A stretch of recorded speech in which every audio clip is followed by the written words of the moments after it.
হবে।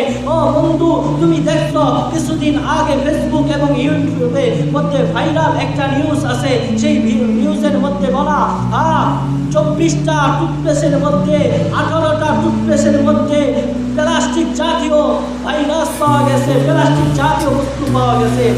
বন্ধু, আমার নবীর এমন একটা সুন্নত আছে, কোন বান্দা যদি ওই সুন্নত অনুযায়ী চলে, আমি চ্যালেঞ্জ করলাম কোন বান্দার দাঁতের মধ্যে পোকা ধরবে না, কোন বান্দার দাঁতের মধ্যে পোকা ধরবে না। ওই সুন্নাত হলো নবী আলাইহিস সালাতু ওয়াস সালামের সুন্নতি মেসওয়াক। ও বন্ধু, মেসওয়াক সম্পর্কে জানো? মেসওয়াকের ফায়দা কি? কোন বান্দা যদি মেসওয়াক করে নামাজ আদায় করে, এক রাকাত নামাজে 70 রাকাত নামাজের সওয়াব আল্লাহ পাক রব্বুল আলামিন দান করে। ও বন্ধু, তুমি মেসওয়াকের সম্পর্কে জানো? বন্ধু, সাহাবায়ে কেরাম যুদ্ধের ময়দানে গেলেন, অন্তরের মধ্যে কাঁপাকাঁপি শুরু হয়ে গেল, সাহাবায়ে কেরাম কাঁপতে লাগলেন। আজ আমরা হয়তো কোনো একটা সুন্নাত ছেড়ে দিয়েছি, কোনো একটা আদর্শ নবী আলাইহিস সালাতু ওয়াস সালামের সুন্নাত ছেড়ে দিয়েছি। এজন্য আমাদের আদর্শ, আমাদের অন্তরটা কাঁপাকাঁপি শুরু হতে লাগলো।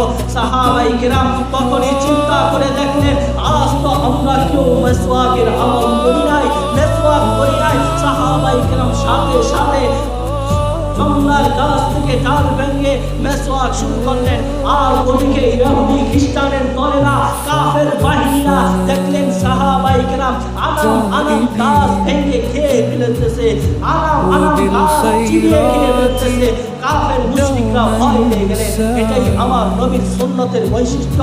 কোন বান্দা যদি আপনার নবীর সুন্নত আঁকড়ে ধরে, কোনদিন ওই বান্দা গুমরাহ হবে না, কোনদিন ওই বান্দাকে কেউ নষ্ট করতে পারবে না, কোনদিন ওই বান্দাকে কেউ হক থেকে নষ্ট করতে পারবে না। মেরে দুষ্ট বুজুর্গ, কোন বান্দা যদি আখির জামানার নবী যেভাবে বলেছে, লাকাদ কানা লাকুম ফি রাসূলিল্লাহ, লাকাদ কানা লাকুম ফি রাসূলিল্লাহি উসওয়াতুন হাসানা। বন্ধু, রাসূলের আদর্শটাকে গ্রহণ করে নেয়, কোন বান্দা ধ্বংস হবে না, কোন বান্দা ক্ষতিগ্রস্ত হবে না। বান্দা শোনো, যে আদর্শ গ্রহণ করার জন্য সাহাবায়ে কেরাম নিজের তাজা রক্তটুকু দ্বীনের জন্য দিয়ে দিয়েছেন, যে আদর্শ গ্রহণ করার জন্য, যে আদর্শ খোদার জমিনে বাস্তবায়ন করার জন্য সাহাবায়ে কেরাম নিজের তাজা কলিজা হামজা রাদিয়াল্লাহু তাআলা দিয়ে দিয়েছেন। আমার নবীর সৌন্দর্য জানো? আমার নবী তো এমন সৌন্দর্য, আম্মা জান আয়েশা সিদ্দিকা রাদিয়াল্লাহু তাআলা বলেন, আমি শুনেছি মিশরের নারীরা নাকি ইউসুফ আলাইহিস সালাতু ওয়াস সালামের সৌন্দর্য দেখে তাদের হাত কেটে ফেলতেন। আমার নবী বলে, আমার নবীর স্ত্রী আম্মা জান আয়েশা সিদ্দিকা রাদিয়াল্লাহু তাআলা বলে, যদি কোনো বান্দা আমার নবীকে দেখে, আমার নবীর ভালোবাসা অন্তরে ধারণ করে, তাহলে আমার নবীর ভালোবাসার কারণে সেই বান্দা হযরত হামজা রাদিয়াল্লাহু তাআলার মতো তাজা কলিজাটা আমার নবীর জন্য দিয়ে দিতে প্রস্তুত হয়ে যায়। ও বন্ধু, তোমরা দেখেছো, আমি বলি আমার নবীর দেখা লাগে না, আমার নবীর কথা শোনার কারণে 2013 সালের শাপলা চত্বরের ইতিহাস দেখো, হাজারো আলেম নবীর ভালোবাসা জিন্দা করার জন্য, নবীর আদর্শ জিন্দা করার জন্য, নবীর আদর্শ জিন্দা করার জন্য নিজের তাজা রক্ত জমিনের মধ্যে ঢেলে দিয়েছেন। সেটা হলো নবীর আখলাক। নবীর ভালোবাসার কারণে উম্মত দাঁড়ায় যায়। ও বন্ধু, এই উম্মত তো সেই উম্মত, এই উম্মত তো সেই উম্মত যে নবীকে না দেখে এমন ভালোবাসা ভাসছে যে নিজের তাজা রক্তকে দিয়ে দিতে প্রস্তুত হয়ে যায়। যদি নবীর শানে কেউ গাদ্দারি করে, নবীর শানে বেয়াদবি করে, ওই সাথে রসুলকে সাথে সাথে প্রতিহত করার জন্য আমার আপনার মতন সাথে সাথে আমার আপনার মতন যুব সমাজ, আমার আপনার মতন মুরব্বীরা দাঁড়ায় যায়। কিভাবে তাকে প্রতিহত করবে? সে আমার নবীকে গালি দিয়েছে, সে আমার ইসলাম সম্পর্কে গালি দিয়েছে, সে আমার ধর্ম সম্পর্কে গালি দিয়েছে, সে আমার আল্লাহকে নিয়ে কটূক্তি করেছে। এজন্য উম্মতরা দাঁড়ায় যায় আমার নবীর জন্য। মেরে দুস্থ বুজুর্গ, এই নবীকে পাওয়ার জন্য উম্মতরা এত কষ্ট, এই নবীর আদর্শ গ্রহণ করার জন্য উম্মতরা জীবনটাকে কুরবানি করে দিয়েছেন। উম্মতেরা জীবনটাকে আল্লাহর রাস্তায় সুপথ করে দিয়েছেন। ও বন্ধু, যেই নবীকে পাওয়ার জন্য উম্মতে মুহাম্মাদি সাল্লাল্লাহু আলাইহি ওয়াসাল্লাম আজও কান্না করে, যাদের মনের মধ্যে আল্লাহর নবীর ভালোবাসা আছে। হায় আফসোস, যেই নবীকে সৃষ্টি না করা হলে আমরা আপনাকে সৃষ্টি করা হতো না, যেই নবীকে সৃষ্টি না করা হলে আমি আপনি জন্মগ্রহণ করতাম না। সেই নবীর আদর্শ গ্রহণ করার জন্য হাজারো যুব সমাজ আছে, তাদের রক্তটুকু আল্লাহর রাস্তায় কুরবানি করে দেওয়ার জন্য প্রস্তুত হয়ে যায়। মেরে দুস্থ বুজুর্গ, আল্লাহ পাক রব্বুল আলামিনের উম্মত, আল্লাহ পাক রব্বুল আলামিন নবী আলাইহিস সালাতু ওয়াস সালামের মাধ্যমে জানায়া দিয়েছেন, লাকাদ কানা লাকুম ফি রাসূলিল্লাহি উসওয়াতুল হাসানাহ। হে নবীর উম্মত, আপনি জেনে নেন, আপনারা শুনিয়া নেন, আমি আপনাদেরকে এমন একটা নবী দান করেছি যেই নবীর আদর্শ হলো উসওয়াতুল হাসানাহ। যে এই নবীর আদর্শ গ্রহণ করবে সে সঠিক আদর্শবান হবে, সে হক্কানি হবে, সে আল্লাহ ওয়ালা হবে, সে পরহেজগার হবে, সে দুনিয়া বিমুখী হবে, দুনিয়াকে ছেড়ে দেওয়ার জন্য প্রস্তুত হবে, আল্লাহর জন্য প্রস্তুত হবে। আল্লাহর জন্য যদি জীবন দিতে হয়, ওই বান্দা জীবন দেওয়ার জন্য প্রস্তুত হয়ে যায়। এটা তো উম্মতে মুহাম্মাদির বৈশিষ্ট্য। হ্যাঁ, আজ আমাদের সমাজে উম্মতে মুহাম্মাদিকে কিভাবে নষ্ট করা যায়, উম্মতে মুহাম্মাদিকে কিভাবে ধ্বংস করা যায়, এজন্য ইহুদি খ্রিস্টানের কিছু কিছু চক্রান্ত মুসলমানকে এমনভাবে গ্রহণ করেছে, মুসলমানের নারীদেরকে এমনভাবে গ্রহণ করেছে, তারা ইহুদি খ্রিস্টানের আদর্শ গ্রহণ করে নেয়। মেরে দুস্থ বুজুর্গ, তারা মুসলমানের আদর্শ নিয়ে এমনভাবে কটূক্তি করে, তারা এমনভাবে মুসলমানের আদর্শ নিয়ে কটূক্তি করে যে নবী সাল্লাল্লাহু আলাইহি ওয়াসাল্লাম নারীদেরকে পর্দার আদর্শ দিয়েছেন, নারীদেরকে পর্দা থেকে তারা বের করে উলঙ্গপানা বেহায়াপানা তারা সৃষ্টি করে। তারা বলে নারীদের, তোমরা বলো রাষ্ট্রের মধ্যে দাঁড়ায় বলো সমান অধিকার দিতে হবে, সমান অধিকারের নামে তারা বিভিন্ন কথা বলে। মেরে দুস্থ বুজুর্গ, যদি নারীকে সমান অধিকার দেওয়া হতো, তুমি হিসাব করে দেখো, একটা পুরুষের অঙ্গিনায়, একটা পুরুষের অধীনে তার মা বাবা দায়িত্ব। পুরুষ যদি বড় হয়, ওই পুরুষের সম্পদের মধ্যে তার মা বাবার দায়িত্ব, তার স্ত্রীর দায়িত্ব, তার বোনরা যখন তার ঘরে আসে তার বোনকে খেদমত করা, বোনদের সেবা করা ওই পুরুষের দায়িত্ব। আর কোনো নারীর সম্পদের মধ্যে কোনো স্বামীর দায়িত্ব নাই, ওই সম্পদ দ্বারা সে স্বামী চলবে, এটা ইসলামে বলা হয় নাই।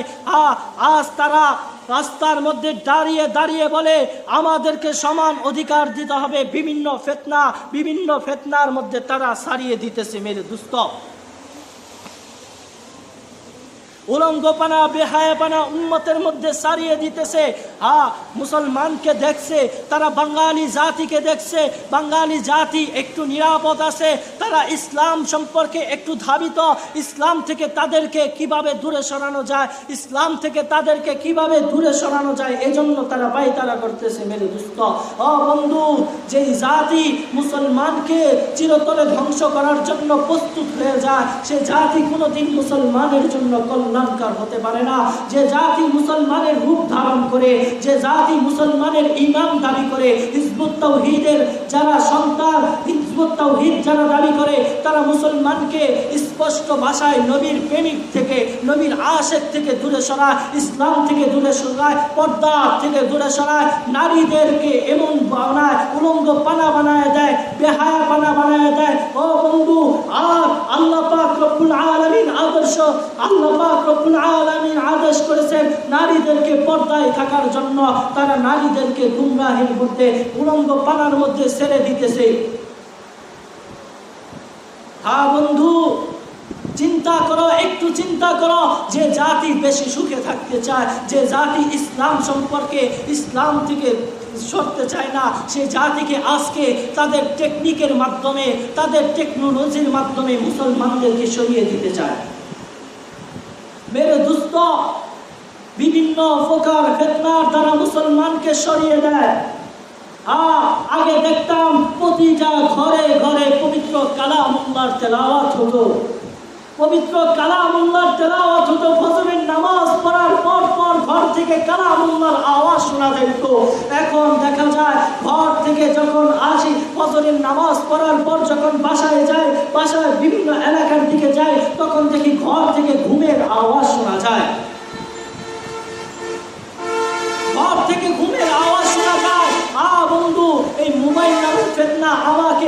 আপনাকে ফজরের নামাজ থেকে গাফেল করলো, আমাকে আপনাকে কুরআনুল কারীম তেলাওয়াত থেকে গাফেল করলো।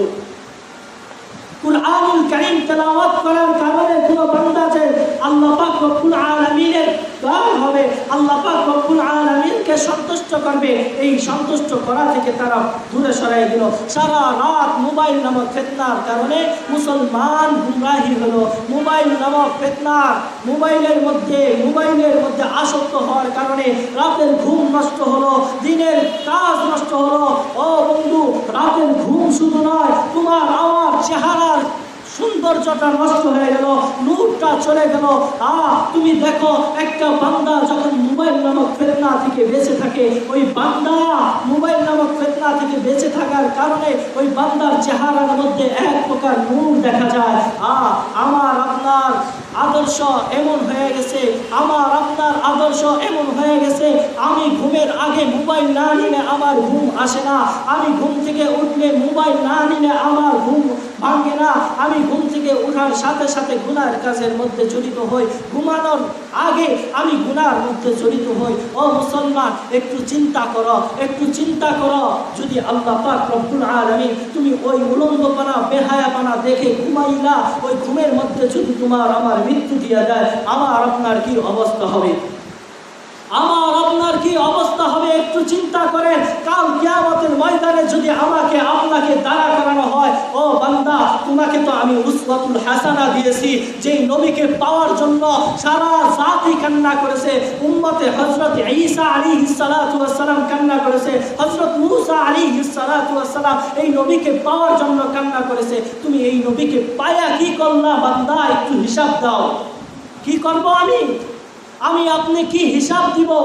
যেই নবীকে পাওয়ার পরও আমরা তার আদর্শ গ্রহণ করতে পারলাম না, যেই নবীকে পাওয়ার পরও আমরা তার উসওয়াতুল হাসানা গ্রহণ করতে পারলাম না, ইহুদি খ্রিস্টানের চরিত্র আমার আপনার প্রিয় হয়ে গেল। ওই নবীকে পাওয়ার পরও সুন্নতি দাড়িটা রাখতে পারলাম না, সুন্নতি চুল রাখতে পারলাম না। আমার আপনার চুলের স্টাইল হয় নেইমার মেসির স্টাইল, আমার আপনার চুলের স্টাইল হয় ইহুদি খ্রিস্টানের স্টাইল, আমার আপনার চুলের স্টাইল রাসূলের আদর্শ হতে পারল না, আমার আপনার দাড়ির স্টাইল রাসূলের আদর্শ হতে পারল না। আমি আপনি কিয়ামতের ময়দানে কি জবাব দিব? মুসলমান বলেন না, কি জবাব দেব? যদি আজকে ধরেন আমি আজকে মরে গেলাম, মরে যাওয়ার পর সাথে সাথে আমার জন্য মসজিদ থেকে খাটিয়াটা বের করে ঘরের সামনে উপস্থিত করা হবে, আমার আপনার কবরে শোয়া দেওয়া হবে, কবরে শোয়ানোর পর হিসাব নিকাশ শুরু হয়ে যাবে। আল্লাহ যদি ফেরেশতার মাধ্যমে জিজ্ঞাসা করে, ও বান্দা, তোকে তো আমি রাত দিয়েছিলাম ঘুমানোর জন্য, তুই না ঘুমাইয়া তুই উলঙ্গপনা বেহায়াপনা মোবাইল নামক ফিতনার মধ্যে জড়িত হলি, তুই বাঁচলি না কেন? ও বান্দা, তোকে তো দিন দিয়েছি, তোকে তো 5 ওয়াক্ত নামাজের সময় দিয়েছি, তুই দুনিয়ার কাজ কর, সমস্ত কাজ কর, হালাল হারাম মেনে কাজ কর, তোকে সমস্ত কাজ করার সুযোগ দিয়েছি, তুই নামাজের সময় আমাকে একটু ডাক। বন্ধু, উম্মতে ঈসা আলাইহিস সালাতু ওয়াস সালামের জামানায় তাদের নির্দিষ্ট কক্ষ ছিল, সেখানে যেয়ে নামাজ আদায় করতে হতো। কিন্তু আমাকে আপনাকে এমন এক নবীর আদর্শ দেওয়া হয়েছে, যেই নবীর আদর্শ তুমি যেখানে থাকো, তুমি যদি জমিনে পুরা মাঠে ময়দানে থাকো, সামান্য ওযু করে তুমি সেখানে নামাজ পড়ো, তুমি যদি পানির মধ্যে ডুবন্ত অবস্থায় থাকো, সেখানে তুমি ইশারায় নামাজ পড়তে পারো। এজন্য উম্মতে মুহাম্মদ সাল্লাল্লাহু আলাইহি ওয়াসাল্লামের আদর্শটা এত সুন্দর করে আমাদেরকে দেওয়া হয়েছে। উম্মতের জন্য কান্না করেছেন, উম্মতের জন্য কান্না করেছেন আমার আপনার নবী।